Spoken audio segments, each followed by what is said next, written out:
Grand Palais sur le plateau TV de l'usine extraordinaire en compagnie de Catherine Pezzali. Alors vous êtes Catherine, directrice stratégique et développement, exploitation et maintenance d'EDF Renouvelables. Ne vous y trompez pas, le titre est un peu long mais vous allez voir c'est extrêmement simple.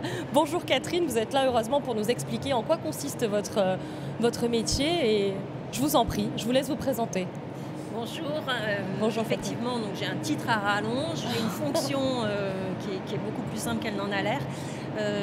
Je travaille donc chez EDF Renouvelables et j'ai en charge la stratégie d'exploitation-maintenance des parcs éoliens et photovoltaïques d'EDF en France et à l'international, et je m'occupe également des équipes marketing, commerciales et gestion des comptes clients. Pourquoi c'était important pour EDF, peut-être pour vous aussi personnellement, d'être présent dans cet événement de l'usine extraordinaire au Grand Palais? C'est important pour nous parce qu'on est sur des métiers qui sont souvent méconnus. Là, je viens juste de faire une intervention qui expliquait ce que c'est que le métier de technicien d'exploitation en éolien, qui est un métier qui a suscité, une intervention qui a suscité énormément de questions parce que c'est quelque chose qui donne envie, c'est un métier qui est nouveau. Il y a à peu près 3000 personnes en France aujourd'hui qui sont techniciens en éolien, à peu près la même chose en photovoltaïque, et c'est des métiers qui se développent énormément, mais on a souvent du mal à savoir comment y rentrer, où sont les formations. Le grand public a du mal à visualiser à quoi ça consiste. Exactement. Et donc c'était important pour nous de venir expliquer qui on est et comment on arrive à rejoindre nos équipes. De l'autre côté, qu'est-ce que vous y avez trouvé dans ces allées du Grand Palais? Vous avez fait des rencontres? Qu'est-ce qui vous a séduit durant ces 4 jours? J'ai fait pas mal de rencontres d'entreprises avec qui on travaille. On a des partenariats, oui. mais dont j'ignorais les avancées technologiques, les innovations, par exemple sur l'impression 3D, par exemple sur Sanofi, donc qui n'a rien à voir du coup avec EDF et les énergies renouvelables, mais leur concept de production de médicaments personnalisés avec un dosage en fonction de la personne, je trouve que c'est des choses qui sont extraordinaires et qui montrent qu'on n'est pas tout seul, nous EDF, à être dynamique sur le secteur industriel, et donc c'est une grande aventure, une grande découverte. Vous pensez, Catherine Pezzali, que c'est important justement pour l'industrie du futur, serait plus collaborative, on regarde ce qui se passe autour, on essaie de travailler ensemble? Tout à fait. Aujourd'hui, on le voit très bien au travers des activités d'EDF, c'est que EDF ne fait pas grand-chose finalement tout seul.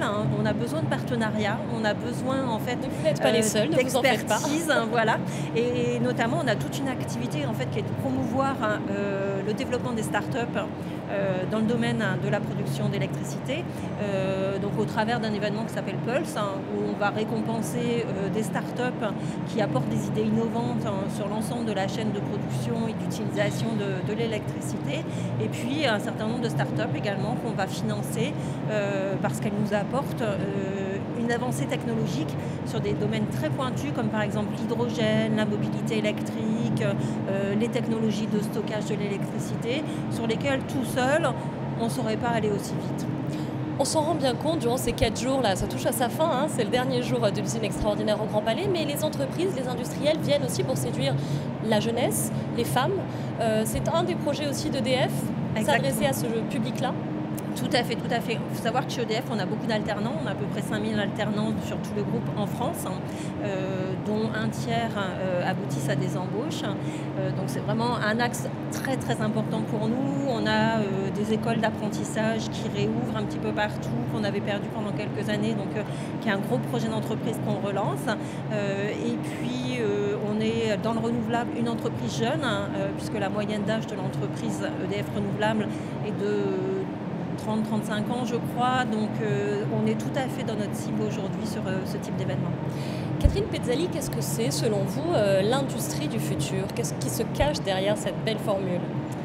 Difficile de savoir, moi j'ai pas la boule de cristal, donc l'industrie du futur, moi je sais pas de quoi elle va être faite, mais je sais qu'aujourd'hui on voit se dessiner énormément d'innovations.